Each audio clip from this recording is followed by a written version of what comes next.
noite a todos. Sejam todos bem-vindos a essa casa de amor, de caridade. E que possamos, assim, nos sentirmos envolvidos com as energias divinas, as energias do mundo espiritual, porque estamos aqui para aprender. Queremos aprender, queremos evoluir, precisamos evoluir. Ter no nosso coração o compromisso de ir adiante, de caminhar, de viver bem melhor, de amar mais, de perdoar mais.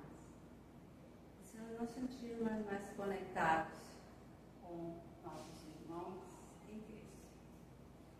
E assim nós queremos iniciar nosso trabalho dessa noite, pedindo para que todos fechem os seus olhos, fiquem bem à vontade, sintam o coração leve, apaziguado, com uma imagem de Cristo entrando em nosso favor, em nosso encontro, nos querendo abraçar, nos querendo envolver com sua luz, com seu amor. E para isso queremos estar preparados, queremos estar bem, leves e harmonizados, para que tudo que essa noite iremos ouvir na palestra, nessa exposição da nossa querida irmã, possa nos levar a um novo conhecimento, uma nova entendimento. Muitas vezes temos dúvidas, muitas vezes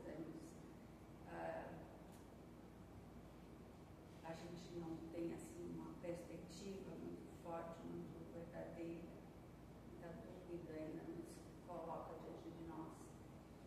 Para que essas exposições sejam realmente para nós uma aula, um estudo, uma renovação. E é nesse sentido que queremos, então, essa noite aqui, assistir essa exposição da noite. No teu nome, Jesus, que assim seja. Que assim seja. Então, nossa irmã Ilse, o tema é bem legal. Amai os vossos inimigos. Obrigada contigo. Obrigada. Boa noite, mais uma vez, para quem eu não cumprimentei. Que Jesus possa nos envolver nessa noite e nos trazer a paz. Amai os vossos inimigos. Capítulo 12 do Evangelho segundo o Espiritismo. Vamos ver o que Jesus nos diz. Ele nos diz para pagar o mal com o bem. Aprendeste o que foi dito. Amareis vosso próximo e odiarei vossos inimigos. E eu vos digo, amai os vossos inimigos. Fazei o bem àqueles que vos odeiam e orai por aqueles que vos perseguem e vos caluniam, a fim de que sejais os filhos de vosso Pai que está nos céus, que faz erguer o sol sobre os bons e sobre os maus, e faz chover sobre os justos e os injustos. Porque se não amardes, senão aqueles que vos amam, que recompensa disso tereis?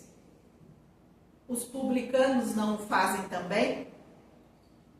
E se não saudardes, senão os vossos irmãos, que fazeis nisso mais que os outros? Os publicanos não o fazem também? Eu vos digo que se a vossa justiça não for mais abundante que a dos escribas e dos fariseus, não entrareis no reino dos céus. São Mateus, capítulo 5. À primeira vista, meus irmãos, até parece não fazer muito sentido esse pedido de Jesus, essa recomendação. Como nós vamos amar e bendizer os nossos inimigos? É um pouco estranho esse pedido de Jesus. Mas a única resposta lógica para esse fato é uma coisa bem simples. Não devemos ter inimigos. Muito simples. E já que nós somos cristãos e estamos tomando Jesus como nosso guia e modelo, a gente se pergunta, Jesus tinha inimigos? Muitas pessoas consideravam Jesus naquela época um inimigo. Mas Jesus, alguma vez, ele disse que tinha inimigos? Ou se alguém era o seu desafeto, o seu inimigo?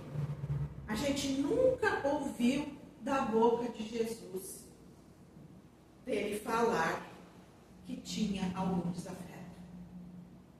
Então, o ensinamento por detrás do amai os vossos inimigos, na verdade, é de que não devemos e não podemos possuir inimigos nunca. Jesus nos diz, amai os vossos inimigos. Se alguém te bater na face direita, oferece a outra.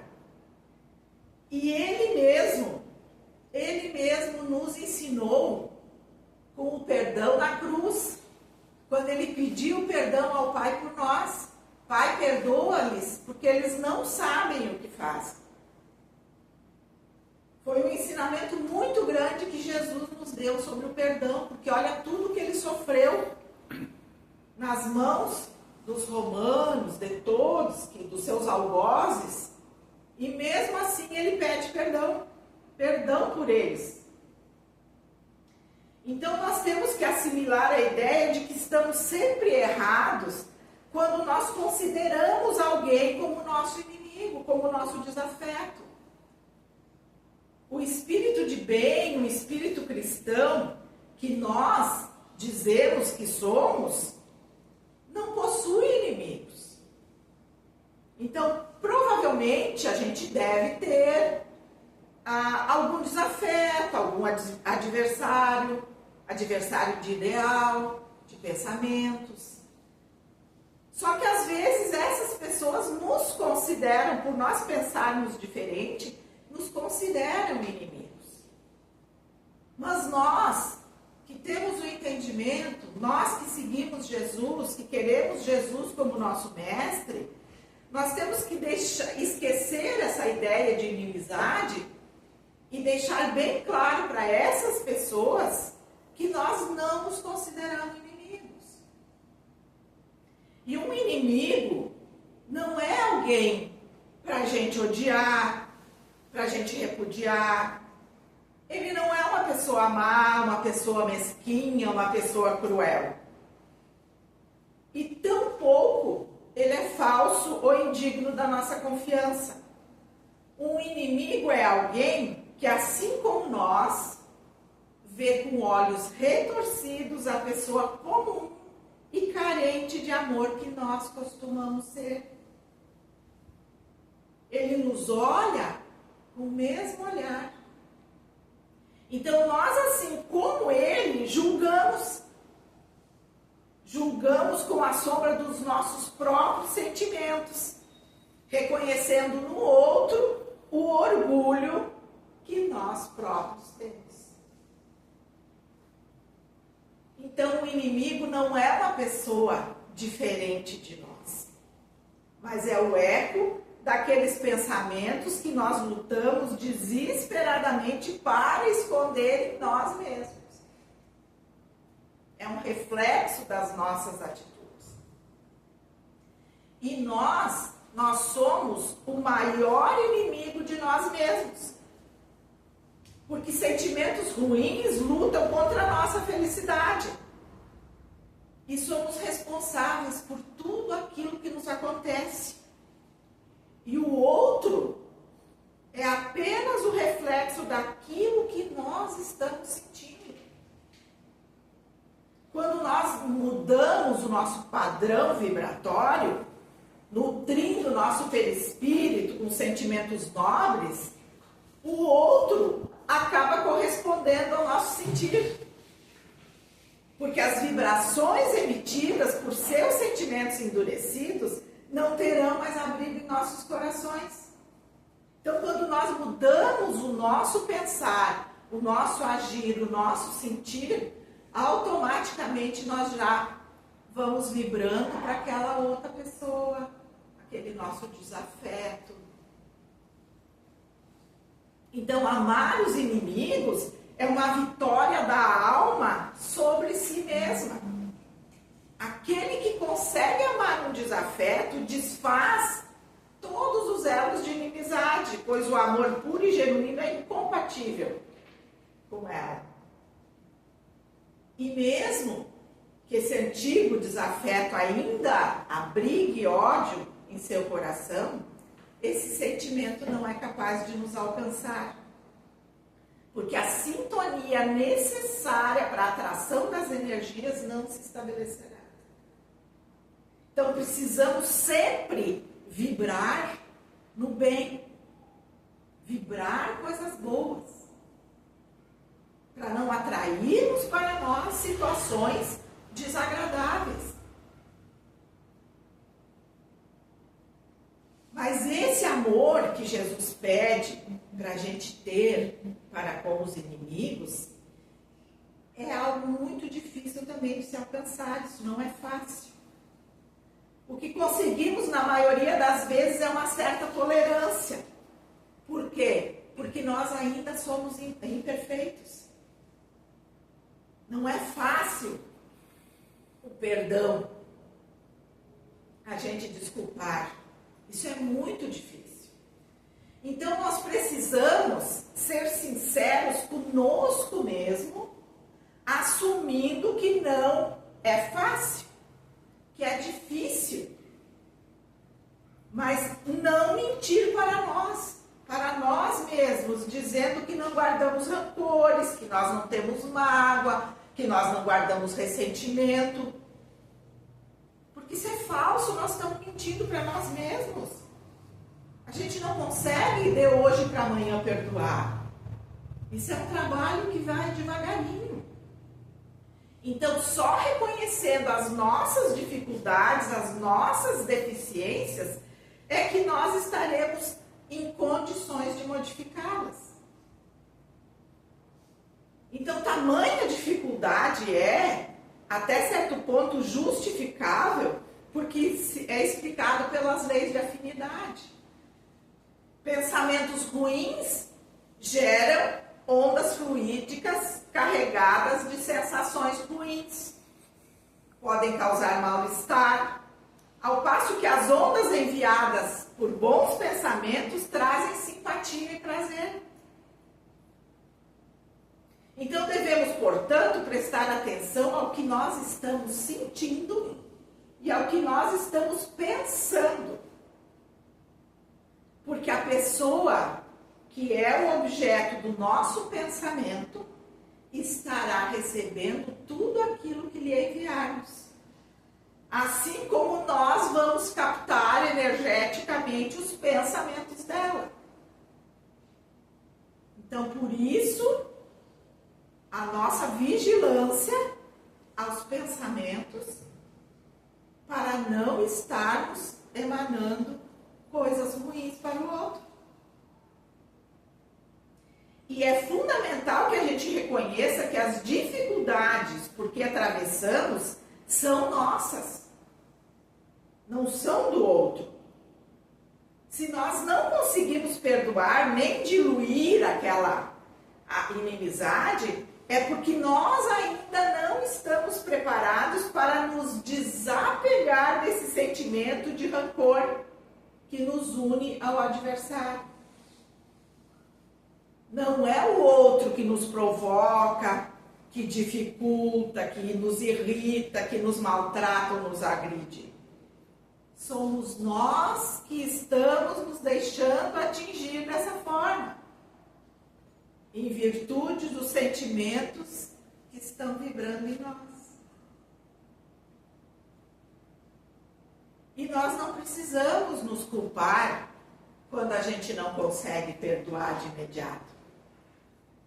O importante é o esforço, aquele esforço contínuo que nós empregamos na nossa reforma, a reforma de nós mesmos.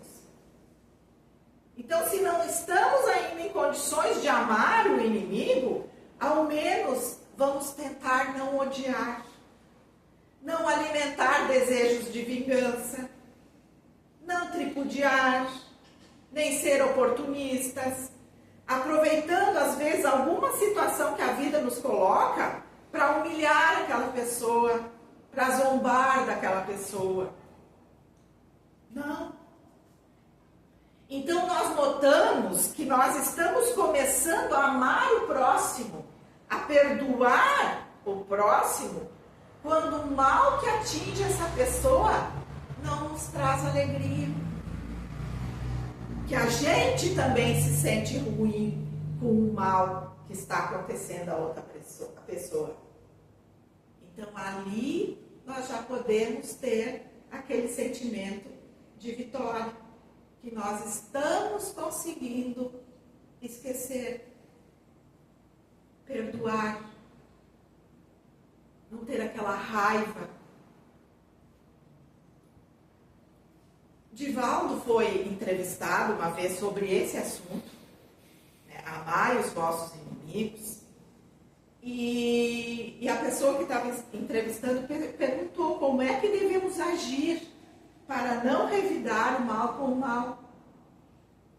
Daí Divaldo nos diz assim, ó, dar o direito de cada um ser como é, e também a nós o direito de sermos como somos.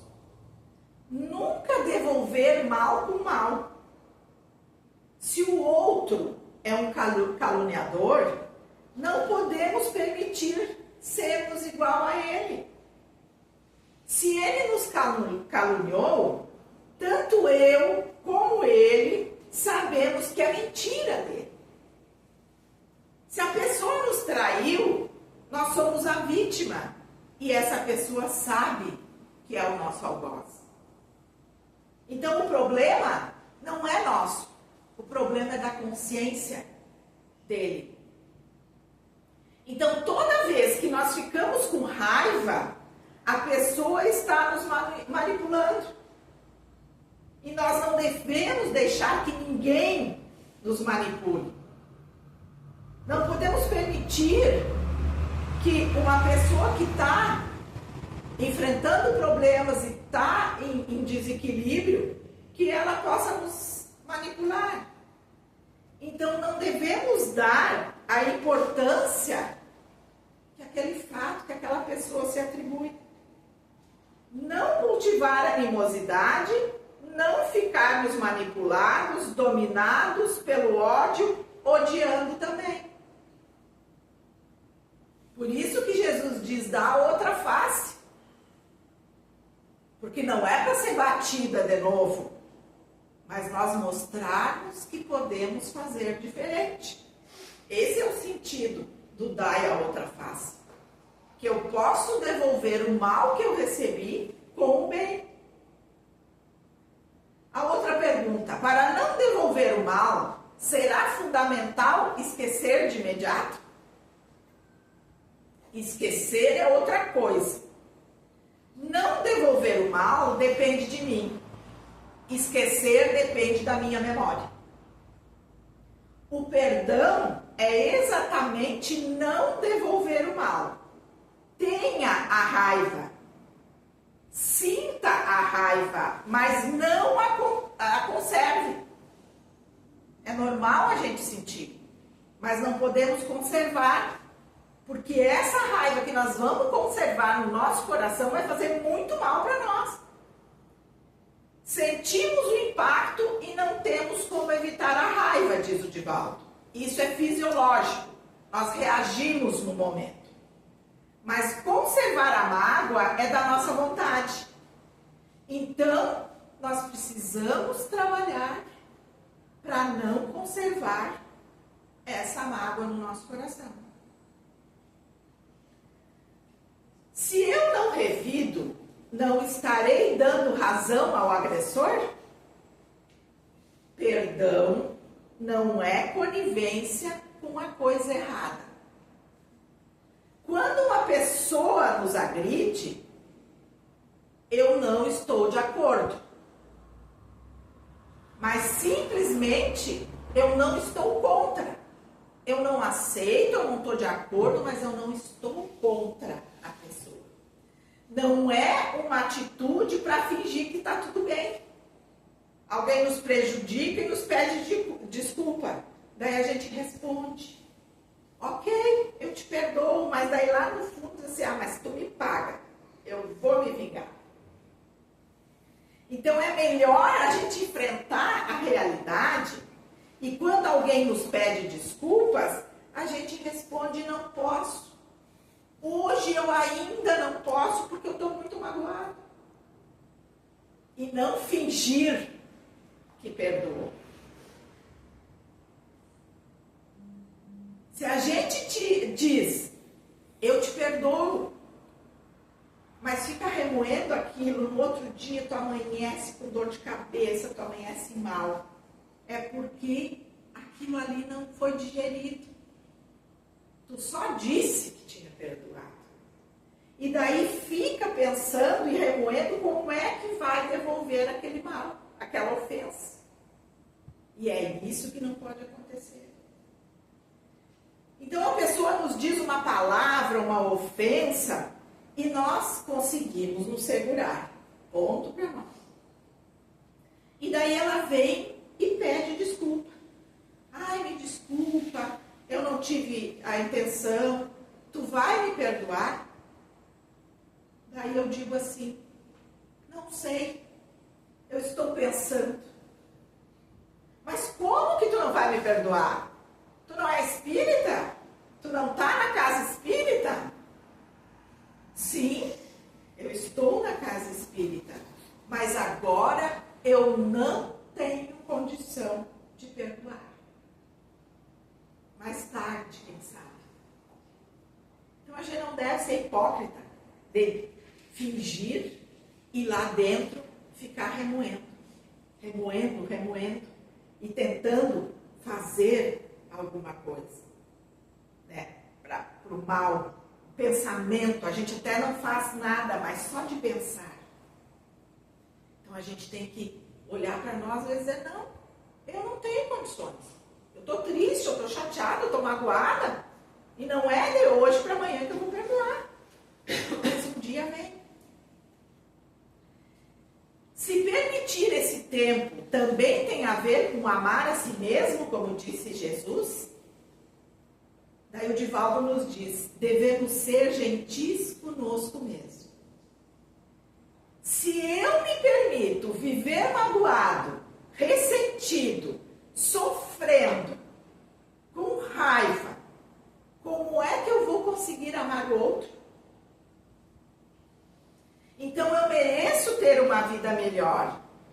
E se eu chego um dia no meu trabalho, daí tu chega cheio de vontade de trabalhar e dá um bom dia, e daí um colega teu mal-humorado diz assim, não sei por que é um dia tão bom, não sei o que tu tá vendo. A pessoa de mau humor.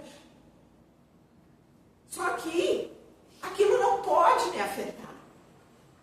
Não pode me afetar porque o mau humor é uma doença e tem que ser tratado por um psiquiatra. Então o problema não é meu. O problema é do outro que está com mau humor. E é assim que a gente tem que administrar o nosso dia a dia.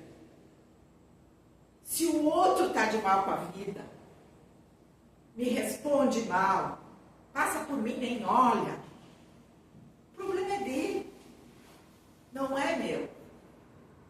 Então o Divaldo diz assim para nós, seja gentil com você, ame-se. Não permita que ninguém torne sua vida insuportável, nem para você e nem para os outros. E só nós temos esse poder. A gente não pode passar para o outro essa responsabilidade. É nós. É nós conosco mesmo. E Jesus nunca nos pediu o impossível, o que nós não fôssemos capazes de fazer. Ao recomendar o amor aos inimigos, ele quis mostrar a necessidade de substituir os sentimentos carregados de ódio por sentimentos mais amenos, onde a hostilidade fosse aos poucos substituída pela amizade. Claro que de um momento para o outro é impossível, como eu já falei antes, sentir o amor por aqueles a quem a gente sente algum desprezo.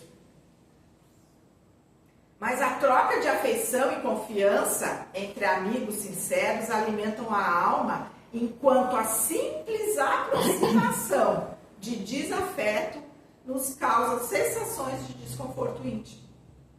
Como é bom quando a gente tem os amigos, a gente se encontra, a gente dá risada, a gente conversa.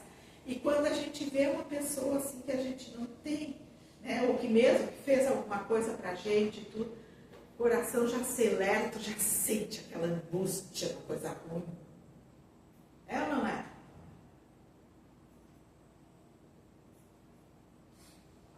Mas ao recomendar esse sentimento de amor, Jesus quis mostrar que nós devemos abrir o nosso coração, como nós temos o coração aberto aos nossos amigos. Que não devemos oferecer resistência quando nós pudermos ajudar o outro. Que não alimentemos sentimentos de hostilidade quando nos seja possível oferecer uma ajuda, uma amizade sincera. Jesus também nos pede para a gente orar em favor daqueles que nos querem mal, que nos prejudicaram de alguma forma, suplicando a Deus por ele, de modo que os sentimentos agressivos sejam amenizados ou aplacados, que diminua a antipatia entre eles e nós. A oração tem poder. E o momento que eu começo a rezar pelaquela pessoa que fez alguma coisa ruim para mim, eu começo a amenizar. Meu coração já vai abrandando. E a pessoa já vai recebendo aquelas energias positivas. E aquele clima pesado vai diminuindo. Jesus afirma que somente pelo amor conseguiremos atingir a condição de filhos de Deus. Ser considerado como verdadeiro filho de Deus é receber espiritualmente falando sua maior herança, que é a felicidade eterna. Então Jesus destacou para nós o quanto o amor é nobre ao ponto de ser estendido até aos inimigos e os desafetos. Ele nos mostrou que Deus não faz distinção entre os homens. Que Deus cobre de oportunidades sublimes tanto os bons quanto os maus, os justos e os injustos. E ele mostra também que Deus tem por aqueles que nos prejudicam o mesmo amor e os mesmos cuidados que ele tem por nós. Jesus não questiona se realmente nós somos as vítimas. Por quanto tempo nós somos prejudicados, ou nós nos sentimos prejudicados? Se a razão está ou não do nosso lado. Ele apenas mostra o caminho correto a seguir, se realmente desejamos alcançar a paz de consciência. É isso que Jesus nos mostra. E a doutrina espírita, ela ampliou mais ainda esses ensinamentos de Jesus. Porque assim como o amor verdadeiro atravessa as fronteiras do além-túmulo, o ódio, a raiva também ultrapassa. Então, nós precisamos urgentemente nos acertar aqui e agora. Porque quando a gente não consegue fazer isso aqui, o outro que desencarna, sentindo a raiva, ele vai nos procurar. E aí gera muitas vezes os graves os casos de obsessão, que a gente não entende por quê. Simplesmente é falta de perdão. E quando a gente não consegue perdoar, quando acontece essa situação, a única coisa que a espiritualidade vê e faz para amenizar isso aí é a reencarnação. E daí nos dá a oportunidade de virmos novamente, para então nos acertarmos, para aprendermos a nos perdoar. Por isso é tão comum a gente encontrar relacionamentos carregados de hostilidade entre pais e filhos, entre os casais, entre os irmãos, entre os colegas de trabalho. Às vezes a gente diz assim, poxa, eu não entendo, porque desde que eu vi aquela pessoa, eu sinto uma angústia, eu não consigo me dar bem, não consigo conversar, não consigo falar com essa pessoa, tu já sente aquela animosidade, assim, só de olhar. Isso é lá, da vida passada, que a vida agora nos coloca para os ajustes, para os verdadeiros ajustes. Então, meus irmãos, o convite da noite, amai os vossos inimigos, é que nós devemos parar para pensar, rever as nossas atitudes, o que nós estamos fazendo, como nós estamos agindo. Será que não sou eu mesmo que estou atraindo os desafetos, os problemas, os desentendimentos e colocando no outro a culpa? E nas mais diversas situações, não nos deixemos desequilibrar. Devemos fazer o melhor para nos mantermos serenos, dirigindo uma prece, como pediu Jesus, àquele que nós temos inimizade, envolvendo essa pessoa em muita luz. Para quê? Para que não acumulemos mais dívidas. Então, esse é o convite da noite. Realmente pensarmos e vermos o que estamos fazendo e naqueles desentendimentos tentar resolver.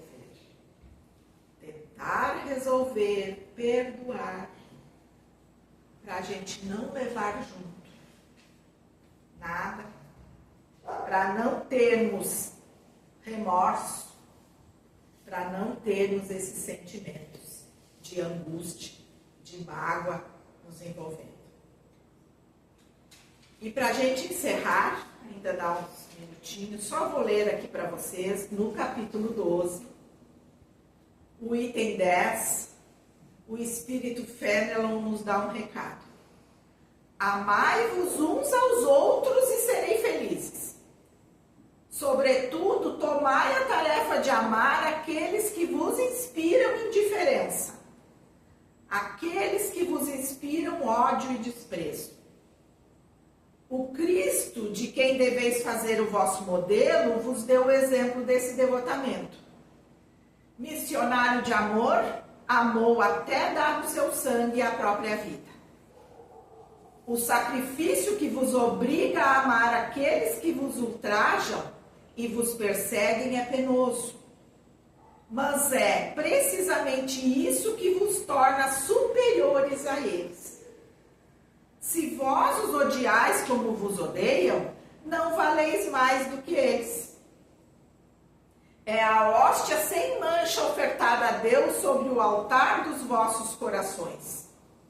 Hóstia de agradável aroma, cujos perfumes sobem até ele.